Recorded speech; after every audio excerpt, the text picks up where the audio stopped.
शेतकरी मित्रांनो, तुम्ही जे हे रान पाहता आता हे बाजरी पिकाचं, तर बाजरी पिकाची लागवड आम्ही उन्हाळ्यामध्ये केली होती 15 ते 16 जानेवारीच्या आसपास।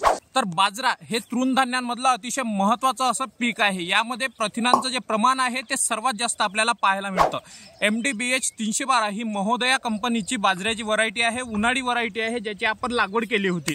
तर याचा वापर हा भाकरीसाठी, केकसाठी किंवा मग नूडल्ससाठी आणि वेगवेगळ्या खाद्यपदार्थांमध्ये केला जातो। अतिशय पौष्टिक असं याला समजलं जातं। उन्हाळी बाजरीची लागवड ही 15 जानेवारी ते 15 फेब्रुवारीच्या दरम्यान केली जाते। आता पाहूया की यासाठी जमीन कशी लागते। हलक्या ते मध्यम स्वरूपाची जमीन आणि पाण्याचा उत्तम निचरा होणारी अशी जमीन लागते। जर 15 फेब्रुवारीचा वेळ निघून गेला असेल तर याची लागवड ही मुळीच करू नका।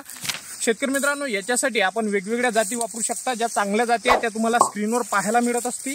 उन्हाळ्यामध्ये आपल्याला हेक्टरी 40 ते 45 प्रति क्विंटल इतकं उत्पन्न सुद्धा मिळू शकतं। तर उन्हाळी बाजरीबद्दल संपूर्ण माहिती पाहिजे असेल तर कमेंट करा लिंक, आणि मी तुम्हाला याबद्दलची संपूर्ण माहिती पाठवून देतो।